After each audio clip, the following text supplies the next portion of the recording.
Hello friends, welcome to ASR academy. आज मैं reasoning का मोस्ट इम्पॉर्टेंट टॉपिक सादृश्यता परीक्षण इस वीडियो में करवाने जा रही हूँ। तो फ्रेंड्स, सादृश्यता परीक्षण को इंग्लिश में क्या बोलते हैं? इंग्लिश में इसे बोलते हैं एनालॉजी टेस्ट।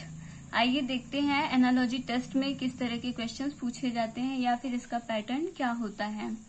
तो जैसा कि आप देख सकते हैं, यहाँ पर हमें देखने को मिल रहा है प्रतिमा अनुपात मूर्तिकार समानुपात कपड़े अनुपात में हमें बताना है। मतलब प्रतिमा रेशियो मूर्तिकार रेशियो प्रोपोर्शन कपड़े रेशियो हमें बताना है। मतलब कि इन दोनों का जो संबंध होगा वही संबंध हमें बताना है कि कपड़े का किससे होगा। जैसे प्रतिमा का मतलब होता है फ्रेंड्स मूर्ति, तो मूर्ति कौन बनाता है? मूर्तिकार बनाता है। इसी तरह से हमें पता करना है कपड़े का संबंध किससे है। तो ऑप्शन देख लेते हैं। कपड़ा तो ये मैकेनिक तो बना नहीं सकता। इसी तरह से बी ऑप्शन देखें, हलवाई का संबंध भी कपड़े से हमें देखने को नहीं मिल रहा। तो सी ऑप्शन अगर हम देखें तो दर्जी। जिस प्रकार मूर्तिकार प्रतिमा बनाता है, इसी तरीके से दर्जी क्या बनाता है? कपड़ा बनाता है। तो हमारा ये ऑप्शन सही हो जाएगा फ्रेंड्स। इसी तरह से क्वेश्चन पूछे जाते हैं। बेसिकली सादृश्यता परीक्षण का कोई लिमिट नहीं है, ये इसका एरिया बहुत ही ब्रॉड है। किसी भी सब्जेक्ट से, even math, English, SST, history, civics, geography, bio और साइंस, किसी भी सब्जेक्ट से इसमें क्वेश्चन पूछ लिया जाता है। तो देखिए, जैसे कि देश और राजधानी से हमें इससे पूछ लिया जाता है कि कौन सी कंट्री का कौन सा कैपिटल होगा। जैसे भारत की राजधानी हो गई नई दिल्ली, लेकिन हमें बताएगा नहीं कि नई दिल्ली भारत की राजधानी है। इस तरह से दे दिया जाएगा भारत रेशियो नई दिल्ली, जापान रेशियो हमें बताना होगा, क्वेश्चन मार्क होगा यहाँ पे। तो हमें देखना होगा कि क्या है।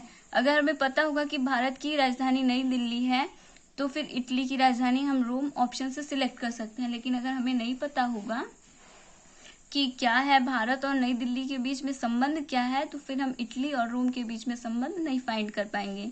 मान लीजिए हमें भारत और नई दिल्ली का तो पता है क्योंकि हम इंडियन हैं, लेकिन हमें जैसे ये दिया गया है इटली और रोम, इटली रेशियो रोम दिया गया है और फिर प्रोपोर्शन दे दिया गया है जापान, फिर उसके बाद रेशियो और क्वेश्चन मार्क दे दिया गया है। तो हमें इटली और रोम दोनों शब्दों में संबंध पहले समझना होगा कि इन दोनों के बीच में ऐसा कौन सा संबंध है। अगर हमें संबंध पता होगा तो हम जापान से टोक्यो का संबंध भी लगा लेंगे। इसी तरह से क्वेश्चन पूछे जाते हैं। इसी तरह से राज्य और राजधानी से भी क्वेश्चन पूछे जाते हैं, इसलिए हमें स्टेट और कैपिटल भी याद होना चाहिए। ये सारी चीजें इसमें याद होनी जरूरी है। जैसे उत्तर प्रदेश लखनऊ, तो उसी तरह से राजस्थान, यहाँ पे मान लीजिए क्वेश्चन मार्क है, तो हमें पता करना होगा उत्तर प्रदेश का लखनऊ से क्या संबंध है। तभी हम फाइंड कर सकते हैं कि राजस्थान किस शब्द से संबंधित है। इसी तरह से पंजाब और चंडीगढ़ से संबंधित है। तो ये सारी चीजें जरूर याद होनी चाहिए। राज्य राजधानी, देश और उसकी राजधानी। इसी तरह से जानवर और उनकी आवाजों से भी क्वेश्चन पूछ लिया जाता है। जैसे बिल्ली और रेशियो में दे दिया गया म्याऊ म्याऊ, दैट मीन्स बिल्ली की आवाज होती है ना, म्याऊ म्याऊ। अब दे दिया गया उसके बाद प्रोपोर्शन के बाद दे दिया गया गाय। अब गाय की आवाज हमें नहीं पता है कि गाय की आवाज को क्या कहते हैं। देखिए, गाय की आवाज को रांभना कहते हैं। हमें ये तो पता चल जाएगा क्वेश्चन से कि यहाँ पे बिल्ली की आवाज की बात हुई है, लेकिन गाय की आवाज हमें याद नहीं है, हमें पता नहीं है। तो ऑप्शन में हम बहुत देखेंगे तो भी हमें पता नहीं चलेगा कि गाय की आवाज को क्या कहते हैं। इसलिए गाय की आवाज को क्या कहा जाता है? रांभना कहा जाता है। तो ये सारी चीजें याद होनी चाहिए, तभी हम इसको कर सकते हैं। जैसे शेर की आवाज को हम क्या कहते हैं? दहाड़ना। इसी तरह से जितने भी जानवर होते हैं उनकी आवाजें हमें याद होनी चाहिए। जानवरों की आदतों से भी क्वेश्चन पूछ लिया जाता है। जैसे कुत्ते की आदत होती है वफादारी। इसी तरह से अगर हम बात करें बिच्छू, तो बिच्छू की क्या प्रवृत्ति होती है या क्या आदत होती है? तो उसकी आदत होती है कि वो डंक मारता है। तो इसी तरह से दे दिया जाता है एग्जाम में। उपकरण और आविष्कार से भी क्वेश्चन पूछे जाते हैं। दैट मीन्स कि जैसे कंप्यूटर है तो इसका आविष्कार किसने किया था, इसको किसने खोजा था, किसने इन्वेंट किया था। तो इससे क्वेश्चन पूछ लिया जाता है। जैसे पूछ लिया गया कंप्यूटर चार्ल्स बेबेज, तो कंप्यूटर के बाद हम चार्ल्स बेबेज, हमें याद नहीं है कि कंप्यूटर का आविष्कार इन्होंने किया था, कंप्यूटर को बनाया इन्होंने था, तो हम इन दोनों में संबंध नहीं समझ पाते कि क्या रिलेशन है। और मान लीजिए हम ये समझ भी गए, फिर उसके बाद हमें दे दिया गया समानुपात, प्रोपोर्शन दे दिया गया रडार, हमें नहीं पता कि रडार का आविष्कार किसने किया, तो हम क्वेश्चन को नहीं कर पाएंगे। तो ये सारी चीजें इंपॉर्टेंट हैं, इन्हें आप लोग जरूर याद कर लीजिएगा। जैसे कंप्यूटर का आविष्कार किया चार्ल्स बैबेज ने, रडार का आविष्कार किया रॉबर्ट वाटसन वाट ने, डायनेमो का आविष्कार किया माइकल फैराडे ने, डीजल इंजन का आविष्कार किया डोल्फ डीजल ने, स्टीम इंजन का आविष्कार किया जेम्स वॉट ने, फाउंटेन पेन का आविष्कार किया लेविस वाटरमैन ने। तो ये बहुत ही इंपॉर्टेंट है फ्रेंड्स, इसे जरूर आप लोग याद कर लीजिएगा। जितना ज्यादा हमें याद रहेगा उतनी ही आसानी से हम क्वेश्चंस को सॉल्व कर सकते हैं। आइए क्वेश्चन देखकर क्वेश्चन से हम समझते हैं किस तरह से हम क्वेश्चंस को सॉल्व कर सकते हैं। तो देखिए पहला क्वेश्चन देख लेते हैं। कैंची जिस प्रकार संबंधित है कपड़े से, उसी प्रकार दराती निम्नलिखित में से किससे संबंधित है? ऑप्शन ए कागज, ऑप्शन बी लकड़ी, ऑप्शन सी कुल्हाड़ी और डी ऑप्शन है घास। इसे हम किस तरह से कर सकते हैं? देखिए कैंची कपड़े से किस तरह से संबंधित है, पहले हमें उसे समझना होगा, तभी हम इसको भी समझ सकते हैं। तो कैंची कपड़ा काटने के काम आती है, इसी तरह से दराती किसके काम आती है? घास काटने के काम आती है। इसी तरह से क्वेश्चन पूछे जाते हैं। बेसिकली हमें वर्ड पता होना चाहिए कौन सा शब्द किससे संबंधित है, और इसमें कोई लिमिट नहीं होता है कि कहाँ से किस सब्जेक्ट से क्वेश्चन कहाँ पे पूछ लिया जाए। अब देखिए दूसरा क्वेश्चन देख लेते हैं।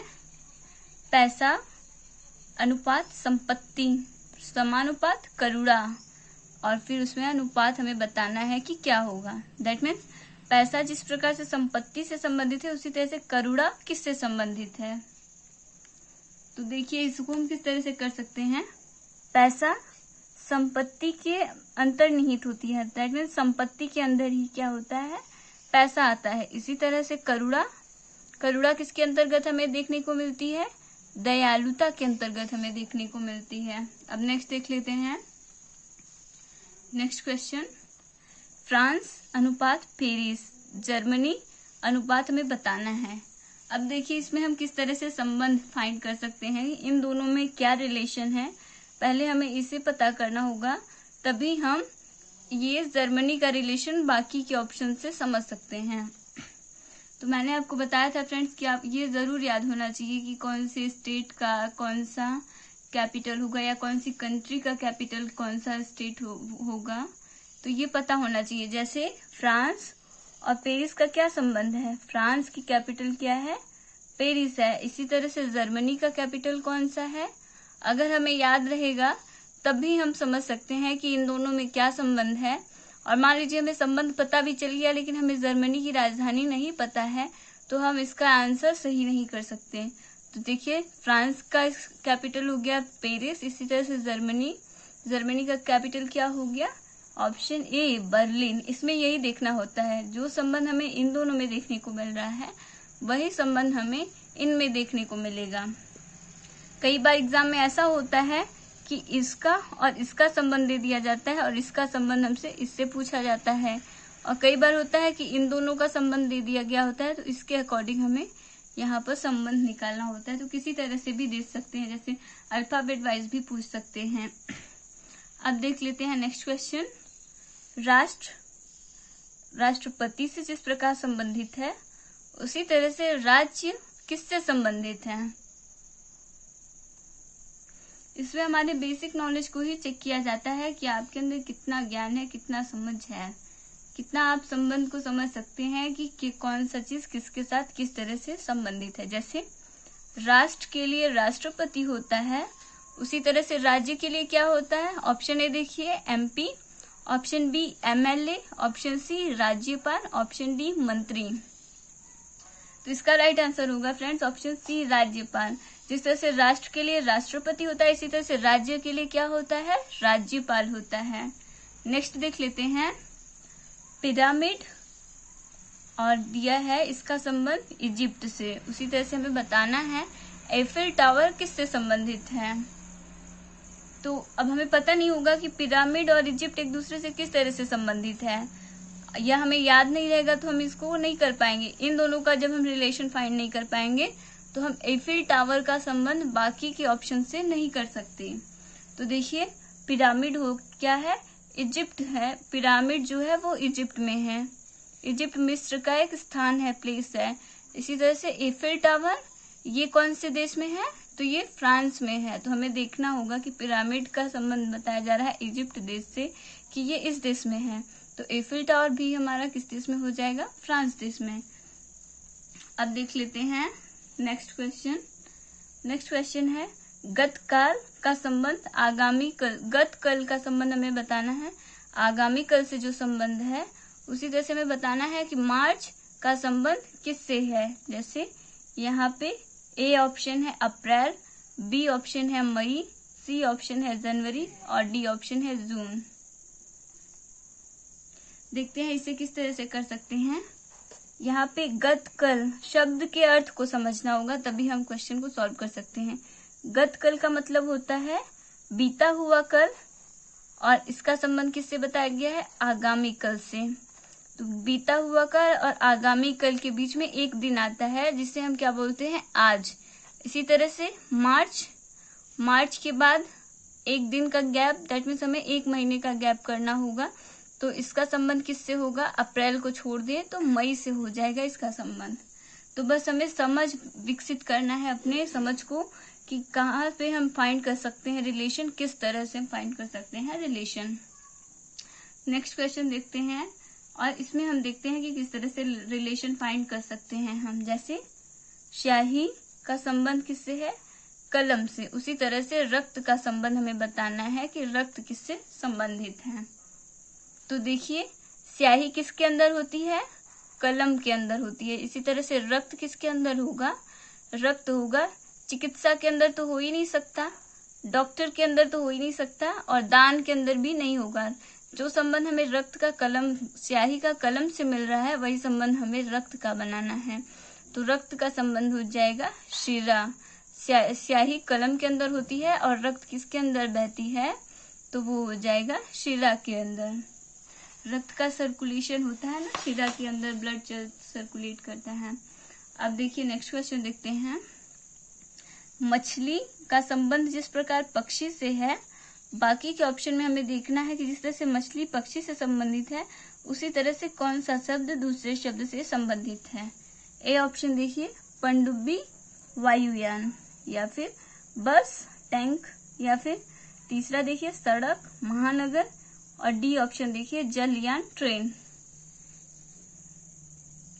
तो देखिए फाइंड करते हैं मछली और पक्षी में क्या रिलेशन है, तभी हम ऑप्शन के थ्रू फाइंड कर सकते हैं कि कौन सा ऑप्शन होगा जो कि मछली और पक्षी के संबंध के जैसा ही होगा। जैसे मछली जल में रहती है और पक्षी आकाश में उड़ता है। इसी तरह से हम अगर ए ऑप्शन को देखें तो पनडुब्बी जल में रहती है और वायुयान आकाश में उड़ता है। तो हमें क्या मिला, इन दोनों का रिलेशन जो मिला वही रिलेशन हमें ए ऑप्शन में भी देखने को मिल रहा है। तो ये हो गया हमारा आंसर। अब देखिए बस और टैंक में वो रिलेशन हमें देखने को मिल रहा है। बस तो सड़क पर चलती है और टैंक किस काम में आता है, वाटर को स्टोर करने के लिए। अब देखिए सड़क और महानगर, इसमें भी हमें कोई रिलेशन देखने को नहीं मिल रहा है मछली और पक्षी की तरह। डी ऑप्शन देखिए जलयान और ट्रेन, इसमें भी हमें कोई भी सिमिलैरिटी, कोई रिलेशन हमें देखने को नहीं मिल रहा है। अब नेक्स्ट क्वेश्चन देख लेते हैं। ये बहुत ही इम्पोर्टेंट क्वेश्चन है सादृश्यता परीक्षण का, एनालॉजी टेस्ट का। आइए पहले क्वेश्चन को पढ़ते हैं, फिर देखते हैं इसे हम किस तरह से सॉल्व कर सकते हैं। देखिए क्वेश्चन पहले देख लेते हैं। एक विशेष प्रकार से STAG स्टेज शब्द को HGZT और हॉर्न HORN को SLIM लिखा गया है।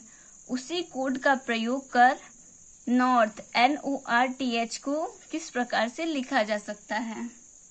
ऑप्शन ए है NLGMI, MLGIGS, सी ऑप्शन है MGLIS और डी ऑप्शन है NLGIS।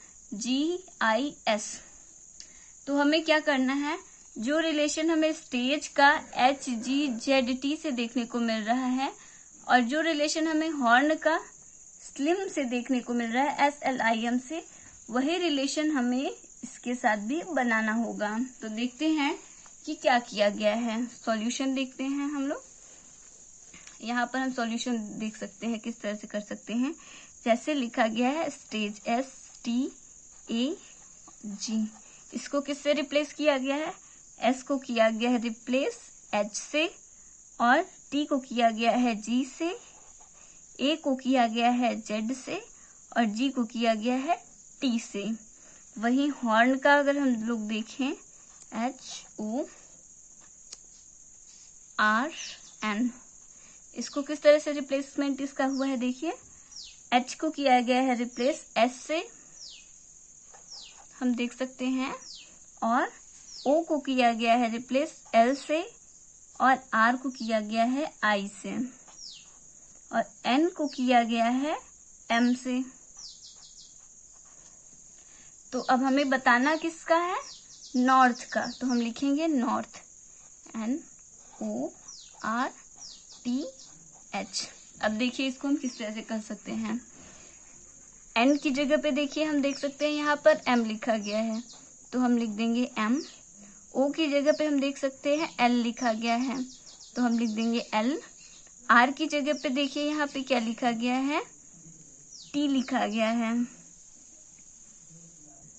R की जगह पे यहाँ पे देखिए I लिखा गया है, I होगा, तो R की जगह पे I लिखा गया है, और T की जगह पे देखिए T किसकी जगह पे लिखा गया है? G की जगह पे T लिखा गया है। यहाँ पे देख सकते हैं T की जगह पे क्या लिखा गया है? G लिखा गया है, तो हम G लिखेंगे। और H की जगह पे देखिए क्या लिखा गया है? S लिखा गया है। हो गया यही हमारा आंसर। तो नॉर्थ को क्या लिखा जाएगा? MLIGS। अब देखते हैं ऑप्शन में कौन सा ऑप्शन मैच करता है इससे। तो देखिए यहाँ पर हमारा बी ऑप्शन मैच कर रहा है, MLIGS। तो ये हो गया हमारा राइट आंसर। लेकिन ये प्रोसेस काफी लंबा है, तो इससे हमें टाइम लग जाएगा। एग्जाम में इतना टाइम तो होता नहीं है, तो हम इसे और भी इजीली फाइंड कर सकते हैं अगर हमें इन दोनों का जितने भी वर्ड्स हैं उनका अपोजिट, लेटर्स का अपोजिट अगर पता हो अल्फाबेट में। जैसे S का अपोजिट H है, T का अपोजिट G होता है, A का अपोजिट Z होता है, और G का अपोजिट T होता है, S का अपोजिट H होता है। तो हम इसी तरह से कर सकते हैं। देखिए NORTH। अब यहाँ पर देखिए N का अपोजिट क्या होता है? M। O का अपोजिट क्या होता है? L होता है। R का अपोजिट क्या होता है?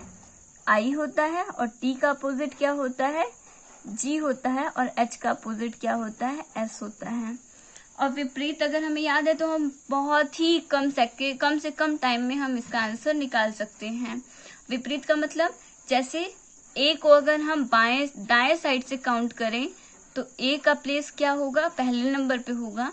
वहीं अगर हम दाएं साइड से चलें तो Z होगा पहले नंबर पे। तो A का विपरीत क्या हो गया? Z हो गया। B का अपोजिट हो गया X, B का अपोजिट हो गया Y, C का अपोजिट हो गया X, D का अपोजिट हो गया W। इसी तरह से हम फाइंड कर सकते हैं इसका आंसर। ये टॉपिक बहुत ही इजी है और एग्जाम में अक्सर इससे क्वेश्चन पूछे जाते हैं। आई होप फ्रेंड्स आपको मेरा ये वीडियो पसंद आया होगा। अगर वीडियो पसंद आया है तो प्लीज वीडियो को लाइक करें, मेरे चैनल को सब्सक्राइब करें और बेल आइकन जरूर प्रेस करिए, जिससे मेरी आने वाली वीडियोस की अपडेट आपको तुरंत मिल जाए। धन्यवाद।